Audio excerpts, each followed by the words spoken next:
তিনটে স্টকের কথা বলবো, তিনটে সেক্টরের, যে তিনটে স্টক কিন্তু ফান্ডামেন্টালি কিন্তু স্ট্রং রয়েছে। ফান্ডামেন্টাল কিন্তু আমরা বলতে পারি ভেরি স্ট্রং। অথচ যে প্রত্যেকটা কোম্পানি দেখতে পাচ্ছি আমরা পুরো এক বছরে কোনোটা 30%, কোনোটা 40%, কোনোটা 50% ডাউন হয়ে গেছে। এখনই সবচেয়ে বড় প্রশ্নটা আসছে, সেটা হচ্ছে এইরকম অবস্থাটা হলো কেন, বা এমন কি রিজন রয়েছে যে কারণের জন্য এরকম পরিস্থিতি হলো, যে স্টকগুলো ভবিষ্যতে আমাদেরকে বিরাট কিছু করতে পারতো, যে স্টকগুলোর অতীত দুর্দান্ত, যেগুলোর উপর কাজ করে নিচ্ছে। যেরকম আমরা অটোমোবাইল সেক্টরে ইলেকট্রনিক ভেহিকলসের যে একটা স্টকের কথা বলবো, সেই স্টকটা দুর্দান্ত স্টক, মাল্টি ব্যাগার কোম্পানি, যে কোম্পানি 900%-এর বেশি এখনো এতটা ডাউন হওয়ার পরেও আমাদেরকে দিয়ে আছে 943%। সেই কোম্পানিটার কথা বলবো। সেকেন্ড ওয়ান একটা কথা বলবো, ইনফ্রাস্ট্রাকচার একটা কোম্পানি। কোম্পানিটার সময় দেখেছিলাম আমরা দুর্দান্ত করেছে, এবং ইনফ্যাক্ট আমিও বলেছিলাম কোম্পানিটা কিন্তু খুব ভালো কোম্পানি।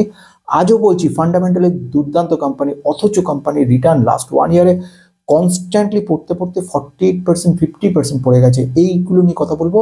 আর রিনিউয়েবল এনার্জি সেক্টরের একটা কোম্পানির কথা বলবো, সেই কোম্পানিটাও দেখতে পাচ্ছি লাস্ট 1 ইয়ারের মধ্যে প্রায় 40% ডাউন হয়ে গেছে। এই সবগুলো বিষয়কে নিয়ে কিন্তু আজকের গোটা ভিডিওটা রয়েছে।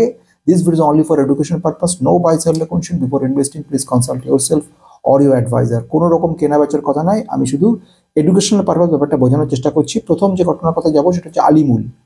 আলিমুল যে কোম্পানিটার কথা বলেছে, কোম্পানির নাম হচ্ছে IREDA, একটা দুর্দান্ত কোম্পানি, ভারতরত্ন কোম্পানি। এবং যে কোম্পানিটা কিন্তু আমরা দেখতে পাচ্ছি বিগত বছরগুলোতে দুর্দান্ত রিটার্ন দিয়েছে, এবং গভর্নমেন্ট অফ প্রেসিডেন্ট অফ ইন্ডিয়ার কোম্পানিটা রয়েছে। এবং কোম্পানি কিন্তু কি কাজ করে বেসিক্যালি, এই নবরত্ন কোম্পানির কাজকর্মগুলো হচ্ছে লোন দান করা।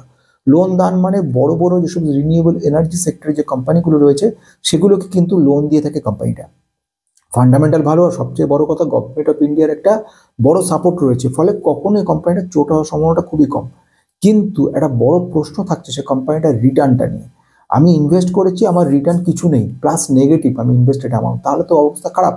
তাহলে আমি কি লাভ, আমার তাতে কি সুবিধাটা কি রয়েছে? তো সেটা তো কোনো সুবিধা নেই। সেই জন্য আমি যে কোম্পানিটার কথা বলে নিচ্ছি, সেই হচ্ছে কোম্পানির নাম IREDA। কোম্পানিটা -40% ডাউন হয়ে গেছে আমাদেরকে। এবং এটা একটা বড় প্রশ্নচিহ্ন তৈরি করছে, যেখানে রিনিউয়েবল এনার্জির এত বাড়বাড়ন্ত, বিশেষ করে solar energy, solar rooftop panel, সমস্ত কিছু কিন্তু IREDA করে দিচ্ছে ব্যবস্থা। সুতরাং কোম্পানিটা কি, কোম্পানিটার যে বলবো লার্জ ক্যাপ কোম্পানি, 37,700 কোটি কোম্পানিটার মার্কেট ক্যাপ রয়েছে, 37,700 কোটি টাকা।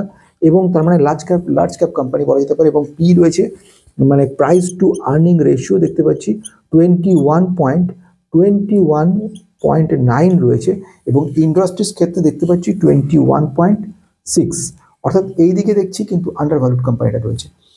এবার আসছি রেজাল্টের দিকে। রেজাল্টও কিন্তু খুব খারাপ করেনি। আমি যদি গত বছর রেজাল্ট দেখি, 1636 কোটি টাকা যে কোম্পানিটা আমাদেরকে রেজাল্ট দিয়েছে, মানে রেভিনিউ গ্রোথ ছিল, সেটা এবারে হয়েছে 2057 কোটি। মানে রেভিনিউ গ্রোথ খুব ভালো বেড়েছে। গত বছরের নেট প্রফিট ছিল 388 কোটি, এবারে হচ্ছে 549 কোটি। তার মানে কোথাও কোনো গলত নেই, কোথাও কোনো খামতি নেই, সম্পূর্ণ ভালো কোম্পানি এবং দারুণ। অথচ কোম্পানিটা দেখতে পাচ্ছি আমরা প্রচুর রিটার্ন ডাউন হয়ে গেছে। এবং যারা 1 বছর আগে ইনভেস্ট করেছিল, আজ তাদের ইনভেস্টেড মানি কিন্তু অর্ধেকের মতো হয়ে গেছে। মানে রিটার্ন তো দূরস্থান, কোনো কিছু পাওয়া দূরস্থান, একেবারে নেগেটিভই নেগেটিভ। সেই জন্য যে ঘটনাটা বলা, নেগেটিভ পয়েন্টগুলোর মধ্যে একটা কথা বলবো, সেটা হচ্ছে কোম্পানিটা কিন্তু যাকে বলছি প্রচুর পরিমাণে লোন দান করছে। আমরা জানি NPA এর পরিমাণটা কিন্তু প্রচুর হয়ে গেছে। নন পারফর্মিং অ্যাসেটস, এই নন পারফর্মিং অ্যাসেট যত বেশি হবে, তত কিন্তু কোম্পানির ক্ষেত্রে নেগেটিভ একটা ইম্প্যাক্ট কিন্তু পড়বে। যে কারণের জন্য কিন্তু আমরা এই কথাটাই বললাম যে কোম্পানিটা কিন্তু এই নেগেটিভ ব্যাপার তৈরি করছে। দ্বিতীয়ত ব্যাপার, লোন দিয়ে তো দিয়েছে, রিকভারিটা কিন্তু একদম হচ্ছে না, রিকভারি পার্সেন্টেজ কমছে।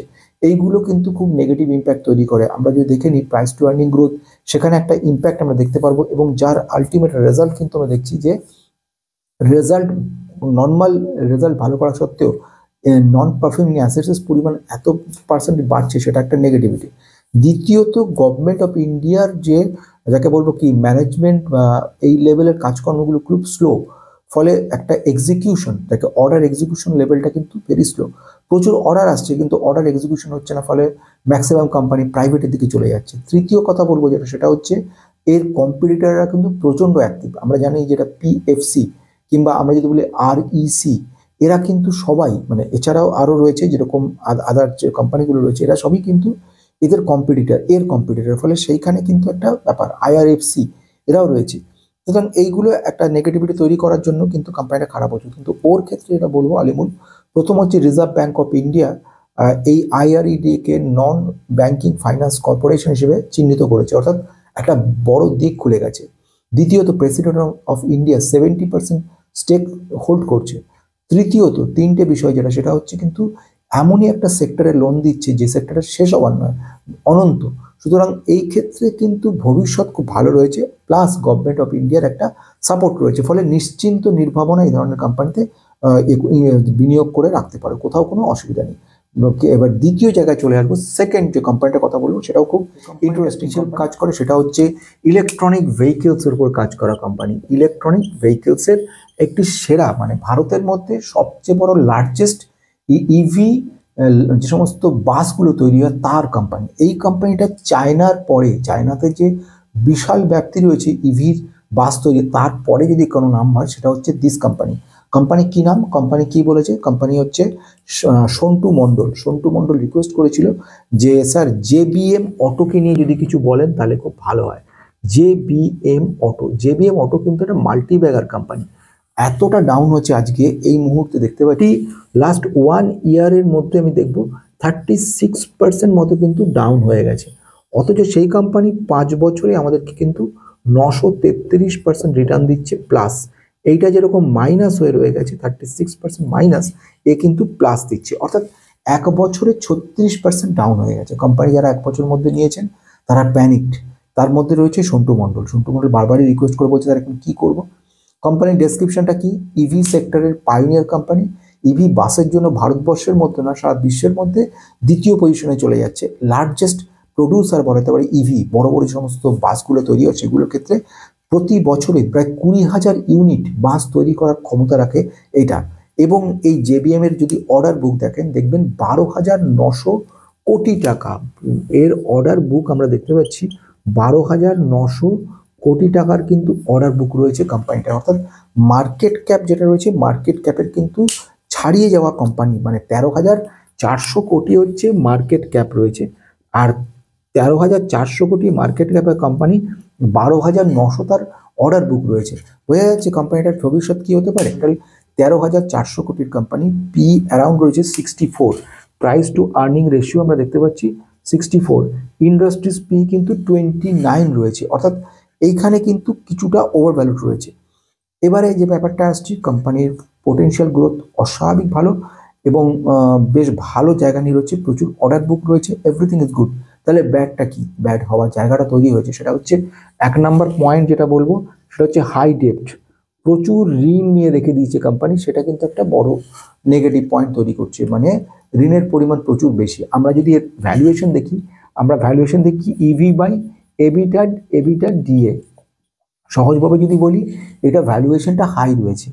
হাই ভ্যালুয়েশন থাকাটা পি যেরকম ওদের বোঝাচ্ছে, সেরকমভাবে বুক ভ্যালু বা এন্টারপ্রাইজ ভ্যালু যেটা রয়েছে, এন্টারপ্রাইজ ভ্যালুর তুলনায় কিন্তু EBITDA D যদি আমি কম্প্যারিজন করি, দেখবো এটা কিন্তু ওভার ভ্যালুড সিচুয়েশন দেখাচ্ছে। ফলে এইগুলো আমাদের একটা নেগেটিভ ব্যাপার তৈরি করছে, যে কারণের জন্য টেম্পোরারি JBM অটো ডাউন রয়েছে। অর্থাৎ যদি আমি সাম করার চেষ্টা করি, কোম্পানিটা দুরন্ত কোম্পানি, কিন্তু কোম্পানির future potential capability very good, কিন্তু কোম্পানির নেগেটিভিটিগুলোর মধ্যে কোম্পানির মধ্যে বেশ কিছু লোন নিয়ে রেখেছে, ভ্যালুয়েশন হাই রয়েছে, হাই ডেপ্ট হওয়ার কারণের জন্য একটু রিকভারি হতে প্রবলেম হচ্ছে। এই কোম্পানিগুলো যেহেতু প্রচুর পরিমাণে কাজ চলছে, প্রচুর অর্ডার আসছে, লোন নিতে হচ্ছে, সে কারণের জন্য হাই ডেপ্ট রয়ে গেছে।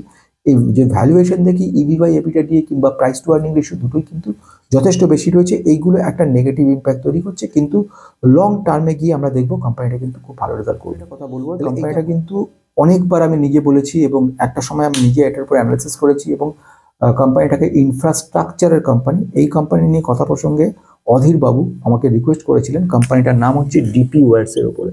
এই DP ওয়্যার্সকে নিয়ে কিন্তু একটা সময় আমিও বলবো, শুধু বলা বলে না, এটা নিয়ে বহু অনেকে, এবং যদি ফান্ডামেন্টাল বলি, এখনো ফান্ডামেন্টাল কিন্তু খুব খারাপ নয়, এমন সিচুয়েশন নয়, এবং এটা কিন্তু ভালো জায়গায় এখনো রয়েছে। তাহলে আজকের ভিডিওর মধ্যে এই পার্টের মধ্যে আমরা কি আলোচনা করে নেবো, ফান্ডামেন্টাল কোম্পানি কেমন রয়েছে, অর্ডার বুক কেমন রয়েছে, কেন এটা ডাউন রয়েছে। আসা যাক সবগুলো পয়েন্টের মধ্যে। একটু বলার আগে যদি নতুন থেকে থাকেন সাবস্ক্রাইব করে রাখবেন, পুরোনোদের অজস্র লাইক কমেন্ট মুগ্ধ করে। যদি সাবস্ক্রাইব করে রাখলে হবে না, বেল আইকনটা প্রেস করে রাখবেন, না হলে কিন্তু ইন্টিমেশন ইনফরমেশন কিছু ইউটিউব পাঠায় না। যেটা বক্তব্য রয়েছে কোম্পানিটার, আমরা দেখতে পেয়েছি কি কোম্পানির, আমরা লাস্ট 1 ইয়ারের মধ্যে দেখেছি কোম্পানিটা কিন্তু লাস্ট 1 ইয়ারে 48% নেগেটিভ হয়ে গেছে, একটা আনবিলিভেবল লেভেল ডাউন হয়ে গেছে কোম্পানিটা। এই ডাউন হওয়ার পিছনে কারণটা কি প্রথমে আমি জানবো, তার আগে জানবো কোম্পানিটা ইনফ্রাস্ট্রাকচার উপর কাজ করা কোম্পানি কিন্তু বহুদিনের পুরনো কোম্পানির আমরা যেগুলো পার্টগুলো জেনেছি তার মধ্যে কিন্তু যেরকম ওয়্যারস তৈরি করা, বিভিন্ন ওয়্যার কানেকশন তৈরি করা, মেট্রো রেলের উপর কাজ করা, এগুলো ছাড়াও প্রচুর প্রাইভেট লেভেলেও কিন্তু প্রচুর অর্ডার বুক রয়েছে বড় মাপের। কিন্তু কোম্পানিটার এই মুহূর্তে যেটা দেখতে পাচ্ছি সেটা হচ্ছে ফাইন্যান্সিয়াল পারফরমেন্সগুলো, সেগুলো কিন্তু খুব একটা ভালো নেই। ফাইন্যান্সিয়াল পারফরমেন্স ভালো না থাকার আগে আমি একটুখানি আলোচনা করতে চাইছি ফান্ডামেন্টাল অ্যানালিসিসের মধ্যে যদি যাই, 300 কোটি মাত্র একটা ন্যানো ক্যাপ কোম্পানি। এই কোম্পানি যদি দেখি প্রাইস টু আর্নিং রেশিও যদি দেখি, এই মুহূর্তে কোম্পানি রয়েছে 22.3-তে, আর ইন্ডাস্ট্রি দিয়েছে 21, অর্থাৎ এখনো পর্যন্ত কিন্তু ওভারভ্যালুর জায়গায় যায়নি কোম্পানিটা। যদিও গ্রোথ লেভেল খুব বেশি নয়, আবার খুব নেগেটিভও নয়, পরে আসবো। রিটার্ন অন ক্যাপিটাল এমপ্লয়েড, যেটা থেকে মোটামুটি একটা কোম্পানির ইনভেস্টেড অ্যামাউন্ট কীভাবে এফিসিয়েন্টলি ম্যানেজ করছে কোম্পানি সেটা বোঝা যায়। 12.5 রয়েছে ROC, এবং যদি ROE দেখবো 9.36। এর দুটোই কিন্তু তুলনামূলকভাবে কিছুটা কম রয়েছে। যদি প্রোমোটার দেখি, প্রোমোটার আনবিলিভেবলি তারা কিন্তু হোল্ড করে রেখে দিয়েছে। 70% প্রোমোটার ছিল, কিন্তু আমরা দেখলাম গত বছরে 74 হয়ে গেল, মানে 4% এক্সট্রা কিনে নিল কিন্তু প্রোমোটার। অর্থাৎ প্রোমোটার অ্যাগ্রেসিভলি কিন্তু কিনে নিয়ে রেখেছে, এবং তারা একটি স্টেকও সেল করেনি, পুরো ইনট্যাক্ট বসে রয়েছে তারা। কোম্পানি এইগুলো কিন্তু একটা পজিটিভিটি তৈরি করে দিচ্ছে। Price two earning growth ratio সেটাও কিন্তু খুব ভালো রয়েছে। বিগত 5 বছর ধরে যে সেলস গ্রোথ আমরা অ্যানালিসিস করে দেখি, সেখানেও দেখবো প্রায় 17% সেলস গ্রোথে কোম্পানিটা কিন্তু মুভ করছে। এখানে একটা নেগেটিভিটি ব্যাপার থাকছে, সেটা হচ্ছে কোম্পানি তাহলে এতটা ডাউন হয়ে যাচ্ছে কেন, কি কারণের জন্য প্রায় 50% ডাউন হয়ে গেছে কোম্পানিটা, এবং সেটা বক্তব্য রাখার কারণ হচ্ছে রেজাল্ট কিন্তু খারাপ করেছে। রেজাল্ট যদি বলি, আগের বারে যেটা করেছিল গত বছরে 145 কোটি, সেটা কিন্তু এবারে ডাউন হয়ে গেছে, এবং রেভিনিউ গ্রোথের কথা বলছি, চলে এসছে 130 কোটিতে। এবং যদি নেট প্রফিট দেখি, যেটা নেট প্রফিট গত বছরে ছিল 6 কোটি, সেটা চলে এসছে 1.20 ক্রোর্সে, মানে 1/6 চলে এসছে, 6 ভাগের 1 ভাগ হয়ে গেছে নেট প্রফিট। এটা কিন্তু একটা বড় ধাক্কা। নেট প্রফিট এতটা ডাউন হয়ে যাওয়াটা কিন্তু ইনভেস্টারদের বিশ্বাসযোগ্যতাকে হারিয়ে ফেলেছে, এবং যার কারণে প্রচুর পরিমাণে কিন্তু ইনভেস্টাররা সেল করেছে। আমরা দেখেছি FII, ফরেন ইনস্টিটিউশন ইনভেস্টার সামান্য পরিমাণে, মানে আমি এক্সাক্ট ভ্যালুগুলো যদি বলি, 74.78% প্রমোটার রেখেছে, FII 0.05, DII 0.03, এবং পাবলিকের কাছে রয়েছে 25.14%। তাহলে ক্লিয়ার হয়ে গেল ব্যাপারটা। এবার আমি যদি বলি ঘটনার দিকে, যে কি কারণের জন্য এর নেগেটিভিটি, ফার্স্ট অফ অল বলবো রেভিনিউ গ্রোথ কম, দ্বিতীয় ঘটনা বলবো সেলস গ্রোথ কম, তৃতীয় বলবো নেট প্রফিট বা EBITDA সেগুলো কমে গেছে প্রচুরভাবে, এগুলো আলটিমেটলি ইম্প্যাক্ট ফেলেছে। প্রাইস টু আর্নিং গ্রোথে আমরা দেখতে পেলাম নেগেটিভ ভ্যালু, এবং তার কারণ হচ্ছে আমাদের এর কোনো রিটার্ন দিতে পারছে না। এবং এইটা যেহেতু ছোট কোম্পানি, এরকম ধরনের প্রবলেম রয়েছে যে কোম্পানি বাড়ছে না, ইনফ্রাস্ট্রাকচারের ডিমান্ড কমে যাওয়ার কারণে এই কোম্পানির ক্ষেত্রে ডিমান্ডটা হচ্ছে না, যে কারণের জন্য কোম্পানি কিন্তু এক্সিকিউশনটা কমে গেছে, নেট প্রফিট কমে গেছে, রেভিনিউ গ্রোথ কমে গেছে, আলটিমেটলি নেগেটিভিটি দেখাচ্ছে। এইবারে প্রশ্নটা আসছে, তাহলে কি করা উচিত? এখন প্রথম ঘটনা সেটা বলা, কোম্পানি কিন্তু ডেপ্ট ফ্রি কোম্পানি, অর্থাৎ কোনো ঋণ নেই। সেকেন্ড হচ্ছে কনসিস্টেন্ট প্রফিটেবিলিটি বলতে এখন 2 বছর আমরা প্রফিট দেখছি না ঠিক, কিন্তু বিগত যদি 5 বছর 8 বছরের একটা অ্যানালিসিস করা যায়, লং টার্মে দেখবো কনসিস্টেন্ট প্রফিটেবিলিটি কোম্পানিটার মধ্যে রয়ে গেছে। সেটা হচ্ছে অ্যাসেট ভ্যালু বা বুক ভ্যালু দুটোই কিন্তু পজিটিভ জায়গায় রয়েছে, খুব ভালো কথা।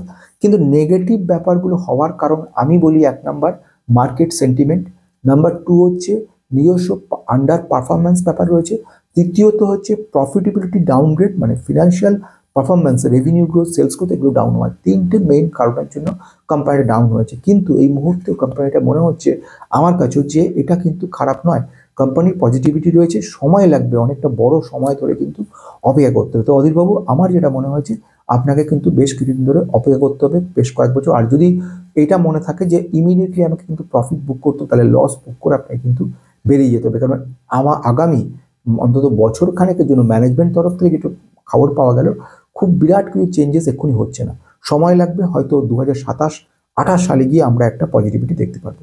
আজকের মতো